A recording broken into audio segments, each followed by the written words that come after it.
Sebelum saya memulai video ini, saya ingin memohon maaf sebesar-besarnya terlebih dahulu karena harus terlambat untuk membahas Daredevil Born Again episode ketiga karena ada banyak banget undangan berbuka puasa di Alpha Centauri. Mana suhunya panas banget lagi. Dan akhirnya, here we go again. Episode terbaru Daredevil Born Again menghadirkan Matt Murdock alias Daredevil yang sedang dihadapkan sama satu pertanyaan besar, apakah sistem hukum bisa beneran memberikan keadilan? Kasus Hector Ayala sudah sampai di tahap akhir, tapi keputusan juri bukanlah menjadi hal yang paling mengejutkan di episode terbaru ini. Ada yang lebih mengejutkan lagi, yang tentu saja akan kita bahas di video kali ini. So Universe, let's talk about it.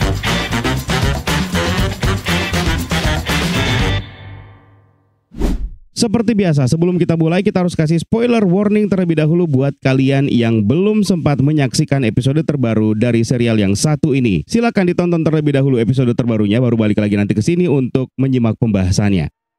Episode ini dibuka dengan Matt Murdock mengunjungi Hector Ayala di penjara, di mana Hector secara emosional membicarakan tentang kampung halamannya di Puerto Rico. Sementara itu, Matt berhasil menemukan dan menyembunyikan Nicky Torres, yang diperankan oleh Nick Jordan. Dia adalah saksi kunci yang sebenarnya menjadi korban pemukulan di kereta bawah tanah, kejadian yang bikin Hector masuk penjara. Masalahnya, Nicky ini bukan orang biasa. Dia adalah pengedar narkoba sekaligus informan polisi. Dan kayaknya, dia melakukan sesuatu yang bikin marah Officer Powell, yang diperankan oleh Hamish Alan Hadley dan mendiang partnernya. Powell sendiri masih dendam sama Matt gara-gara dihajar habis-habisan di episode sebelumnya, dan dia bakal ngelakuin apa aja biar Torres tidak bisa bersaksi. Powell bahkan mencoba mengganggu jalannya persidangan dengan mengejar Torres sebelum dia sempat memberikan kesaksian di pengadilan. Untungnya, Cherry yang diperankan oleh Clark Johnson yang sejauh ini kayaknya menjadi tukang beresin semua masalah di serial ini berhasil ngebantuin Matt untuk mengamankan Torres. Tapi sayangnya, ketika Torres akhirnya duduk di kursi saksi, dia malah tiba-tiba berubah pikiran dan bohong soal kejadian yang sebenarnya. Mungkin karena di ruangan itu ada banyak banget polisi yang ngeliatin dia. Apalagi salah satu di antara mereka memiliki tato logo Punisher di lehernya, yang semakin menunjukkan kalau ada sesuatu yang tidak beres di tubuh kepolisian New York. Ini menjadi pukulan telak tersendiri bagi Matt Murdock. Setelah itu, Matt akhirnya curhat ke Cherry dan partnernya di firma hukum yaitu Kirsten McDuffie. Karena udah kepepet dan gak punya pilihan lain, Matt Murdock akhirnya nekat melakukan sesuatu yang tidak pernah kepikiran sebelumnya. Jadi, pas menghadapi Hector Ayala di kursi saksi, Matt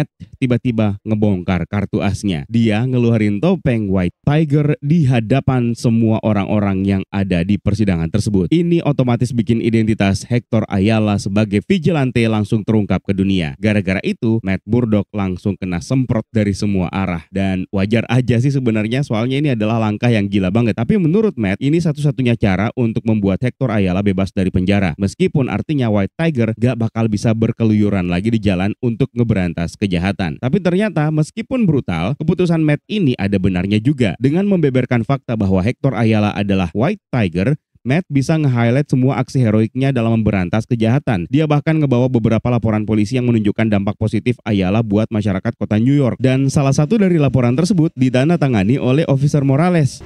Officer Wong, Officer Morales. Ayo kalian mikir kemana nih? Tentu saja ada beberapa orang yang nganggep ini adalah langkah yang licik. Dan yang paling kesal tentu saja adalah Wilson Fisk, sang wali kota. Buat dia ini adalah cara kotor di dunia hukum.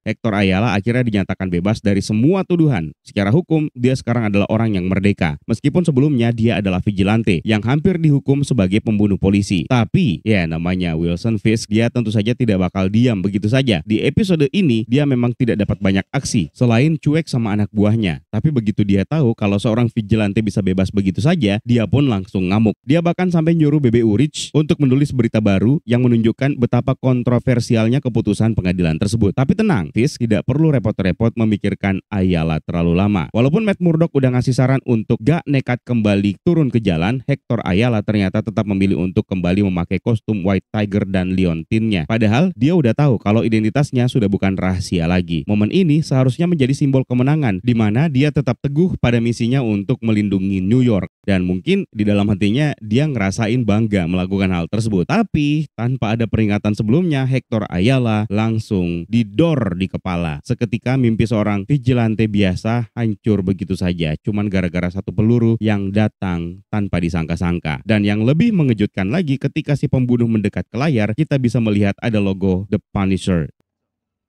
Setelah menyimak alur cerita singkatnya, sekarang waktunya kita membahas tentang detail dan easter eggs yang bisa kalian temukan di episode ketiga ini. Episode ini dibuka dengan Matt Murdock mengunjungi Hector Ayala di tahanan. Cerita ini sebenarnya merupakan hasil adaptasi dari cerita di komik Daredevil volume 2, isu nomor 37 sampai isu nomor 40 yang dirilis pada tahun 2002, yang dikenal sebagai Arc Trial of the Century, di mana Matt Murdock dituduh melakukan tindakan vigilante sebagai Daredevil yang merupakan pelanggaran hukum. Namun twist utamanya dalam arc ini, Matt Murdock tidak diadili sebagai terdakwa, melainkan dia menjadi pengacara pembela dalam kasus yang melibatkan superhero lain, yaitu White Tiger alias Hector Ayala. Hector menceritakan tentang seekor katak yang berasal dari kampung halamannya di Puerto Rico.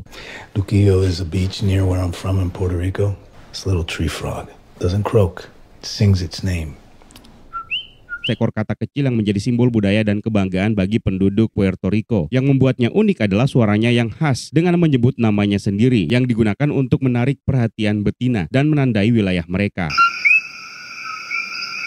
Ini sebenarnya merupakan lambang akar dan cinta terhadap tanah air. Sama seperti Hector Ayala yang punya rasa cinta yang besar untuk orang-orang yang ada di sekitarnya, termasuk untuk keluarganya. Meskipun ironisnya, kegiatannya sebagai vigilante membuat hubungannya dengan keluarganya menjadi renggang. Menariknya, pada saat Hector bercerita, coba perhatikan bagaimana dia ditempatkan di ujung kanan frame. Ruang kosong di sebelah kiri bikin dia kelihatan sendirian banget. Gak ada siapa-siapa di sampingnya. Bahkan di adegan close up, Matt selalu ngeblur di latar belakang, yang makin menunjukkan kesepian Hector di situ situasi ini. Lalu pencahayaannya juga punya makna tuh. Di sisi kiri wajah Hector kena cahaya dari jendela, sementara sisi lainnya gelap. Cahaya ini menggambarkan kenangan dia tentang kebebasan yang sekarang sudah hampir hilang. Dia tahu hukuman berat bakal datang untuk dirinya, tapi dia masih tetap berusaha menggenggam sedikit harapan dari masa lalunya. Dan pencahayaan seperti ini mirip banget sama suasana di bilik pengakuan dosa, di mana cahaya kecil dari sisi pendeta menyentuh si pengaku dosa yang duduk di dalam kegelapan. Sama seperti yang selama ini pernah diperlihatkan kepada Matt Murdock sebagai penganut Katolik yang taat. Tapi sekarang posisinya kebalik, Hector yang terbuka dan mengaku kepada Matt Murdock, yang semakin memperjelas bagaimana Hector merasa sendirian. Lalu kita kemudian lompat ke adegan pembajakan di Red Hook. Nah, kalau misalnya diperhatikan, Red Hook ini lumayan jauh dari Manhattan. Di episode pertama, Vanessa sempat bilang kalau area ini harusnya off limits. Red Hook is exempt from any taxes, tolls, or other payments. You know that, Luke, huh? Red Hook juga dikecualikan dari pajak dan biaya lainnya, tapi belum jelas alasannya. Yang jelas menurut Wilson Fisk, Red Hook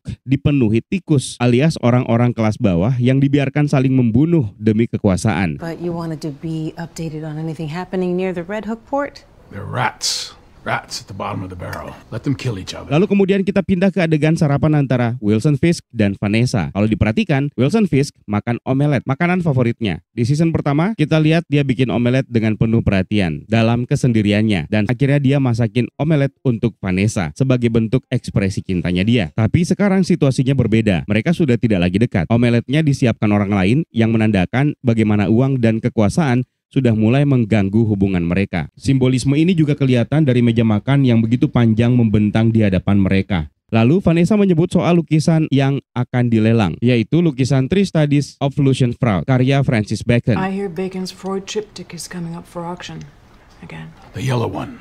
You remember? Dulunya seni adalah hal yang menyatukan mereka. Namun kemudian Vanessa menambahkan bahwa dia bisa mencuci uang $200 juta lewat penjualan tersebut. I could wash 200 million through that sale. Ini sebenarnya merupakan sesuatu hal yang tragis, di mana seni yang dulunya menjadi simbol cinta mereka, sekarang cuma jadi alat pencucian uang. Lukisan yang dipilih juga bukan tanpa alasan. Waktu dijual, lukisan ini menjadi salah satu lukisan termahal yang pernah dilelang, laku di harga $143 juta. Selain itu, Francis Bacon juga terkenal sebagai seniman abstrak yang suka melukis sisi gelap manusia. Sementara Lucian Freud adalah pelukis yang sering menggambarkan orang dalam bentuk grotesk. Bacon sendiri sering terinspirasi dari seni triptik. Dan ini menarik karena Daredevil juga selalu berkutat tentang pertentangan antara hal profan dan religius. Satu hal yang menarik, kenapa tangannya Wilson Fisk penuh dengan memar. Seperti yang disebutkan di analisis sebelumnya, serial ini selalu menggambarkan kesamaan antara Wilson Fisk dan Matt Murdock, masa kecil mereka di Hell's Kitchen, dan keinginan untuk melindungi kota, meskipun dengan cara yang sama sekali jauh berbeda. Adegannya langsung dipotong dengan memperlihatkan kepalan tangan Matt Murdock yang sedang dicuci, yang juga terdapat memar. Karena di episode sebelumnya, Matt Murdock baru saja menghajar 2 orang polisi bajingan. Selanjutnya ada graffiti Punisher yang bertuliskan Triggered. Sangat jelas yang membuat mural di dinding ini adalah Muse, karena kita juga bisa menemukan jejak namanya di dinding ini. Di episode sebelumnya kita melihat seorang polisi dengan tato Punisher di lengannya. Lalu di episode kedua ini seorang petugas polisi diperlihatkan memiliki tato di bagian lehernya yang hadir di persidangan. Dan ada seorang pria yang menyamar sebagai Punisher yang kemungkinan besar dia juga merupakan seorang polisi. Matt Murdock sempat menyelipkan sebuah lelucon dengan mengatakan There's this thing they say in boxing, the best cure for a black eye is fast hand. ini merupakan referensi ke dunia tinju yang tentu saja sangat melekat dengan ayahnya, Jack Murdock. Lalu kita bisa menemukan sebuah iklan di halte bus yang merujuk kepada Pingo Doce. Ini adalah minuman bersoda yang dibuat dalam film The Incredible Hulk pada tahun 2008. Salah satu botolnya terkontaminasi darah Bruce Banner yang diminum oleh Stan Lee. Selama sidang dipastikan bahwa Hector Ayala dan istrinya tinggal bersama dengan saudara perempuan dan keponakannya. Dalam komik, keponakan Hector adalah Angela Del Toro yang merupakan White Tiger kedua yang mewarisi amulet dari Hector setelah dia meninggal. Pun demikian dengan saudara perempuannya Hector yang bernama Ava Ayala. Dia adalah White Tiger ketiga dalam komik yang mewarisi amulet dari Angela setelah dirusak oleh klan ninja yang dikenal sebagai The Hand. Selama persidangan kita bisa melihat istrinya Hector Ayala, yaitu Soledad Ayala, yang diperankan oleh Ashley Marie Ortiz. Sementara yang ikut dengannya adalah Angela Del Toro, yang merupakan putri dari Awilda Ayala Del Toro, yang menjadi keponakannya Hector. Sementara itu, Vanessa mengirim salah satu orangnya, yaitu Buck Cashman, untuk menengahi perang antar geng. Sebelumnya di episode pertama dia ingin menjaga perdamaian, tapi di sesi terapi Wilson Fisk mengungkap bahwa dia menginginkan kekacauan, yang juga terungkap di awal episode ketiga ini. Para anggota geng mengira bahwa Buck Cashman dikirim oleh Wilson Fisk, sampai akhirnya Buck mengatakan, Say to me, he come tell me himself. I don't take orders from the mayor's errand boy. I don't work for the mayor. I work for the man. Ini merupakan pertanda bahwa Buck bekerja bukan untuk Wilson Fisk, tapi mungkin saja dia bekerja hanya untuk Vanessa. Kembali ke persidangan di mana Matt Murdock akhirnya mengungkap identitas Hector Ayala sebagai White Tiger di depan sidang. Ini merupakan langkah yang sangat beresiko dan punya konsekuensi besar secara hukum. Kenapa? Karena Hector sebenarnya bisa didakwa atas tindakan vigilantenya di masa lalu. Selain itu, karena ini merupakan persidangan yang terbuka untuk publik, para musuh White Tiger akhirnya bisa tahu identitas aslinya dan bisa menyerang dia kapan saja. Dan dengan terungkapnya identitas Hector Ayala sebagai White Tiger, maka itu juga bisa berarti bahwa kematian White Tiger adalah andil dari Matt Murdock, yang mungkin akan membuat Matt Murdock semakin terpuruk atas rasa bersalahnya. Matt Murdock juga langsung menunjukkan topeng Hector ini ke juri sebelum secara resmi dijadikan sebagai barang bukti, yang mana harusnya barang bukti itu ditawarkan terlebih dahulu dan pihak lawan akan diberikan kesempatan untuk keberatan dan hakim akan membuat keputusan. Tapi secara keseluruhan tindakan Matt Murdock ini mungkin tidak akan sampai membuatnya dipecat dari profesinya sebagai pengacara. Tapi resiko lainnya adalah kalau dia kalah dalam kasus ini, Hector Ayala bahkan bisa menuntutnya atas ineffective assistance of counsel. Dan tindakan ini tidak pernah kita lihat dilakukan oleh Matt Murdock sebelumnya. Apalagi kalau dibandingkan dengan penampilan terakhir Matt Murdock di ruang persidangan, yaitu ketika dia membela Luke Jacobs. Setelah itu dilakukan pertemuan secara tertutup di sebuah ruangan bersama dengan hakim. Ini merupakan adegan yang sangat mirip dengan di komik ketika hakim memperingatkan Matt Murdock bahwa superhero tidak boleh mengacaukan ruang sidangnya. Setelah itu Matt Murdock berbicara dengan Hector yang memperingatkan dirinya kenapa dia tidak bisa berhenti menjadi Daredevil, di mana Hector mengatakan White Tiger lebih daripada sekedar memakai kostum. Ini adalah siapa dirinya yang sekarang. Being the White Tiger is more than just putting on a suit. It's who I am. Mungkin saja baris kalimat inilah yang akan memaksa Matt Murdock untuk mendengarkan alasan kenapa dia harus tetap dan kembali menjadi Daredevil. Dan akhirnya Kirsten McDuffie membahas laporan kepolisian yang memuji White Tiger, di mana Matt Murdock menyebut beberapa nama polisi. Officer Reyes, Officer Morales.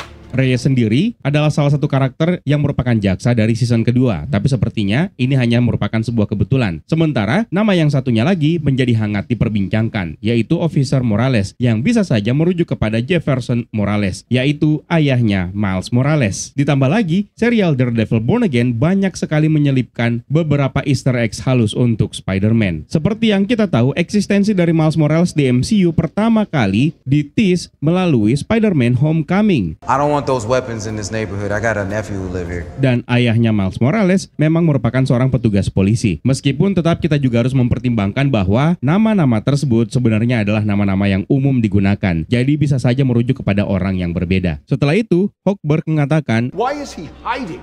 Because the last time I checked, Real heroes don't need to hide. Yang kemudian langsung disambut dengan gestur dari Matt Murdock yang menunduk seolah merasa tersinggung dengan pernyataan dari Hochberg. Referensi yang jauh lebih luas dari kalimat ini tentu saja adalah kepada perjanjian Sokovia Accords, di mana semua superhero harus mendaftarkan dirinya, yang berarti semua harus mereveal identitasnya. Pernyataan ini pun juga akhirnya akan menjadi salah satu penyulut di mana Matt Murdock akhirnya kembali memutuskan untuk memakai kostumnya sebagai Daredevil. Juri pun akhirnya memutuskan Hector tidak bersalah, yang membuat dia bebas dari segala macam tuduhan. Wilson Fisk tentu saja benci dengan putusan ini karena dia telah menetapkan aturan anti-vigilante. Ketika Wilson Fisk berbicara dengan Bibi Yurich, kita melihat setiap kalimat yang keluar dari mulutnya Wilson Fisk berlawanan dengan apa yang terjadi di layar. Ketika Wilson Fisk mengatakan pria yang mengenakan topeng untuk menutupi wajahnya adalah pengecut, kita malah melihat Hector Ayala bertindak dengan berani untuk memakai topengnya sebagai White Tiger. Lalu kemudian ketika Fisk berkata, "Aku akan menjaga ketertiban," Hector akhirnya dibunuh.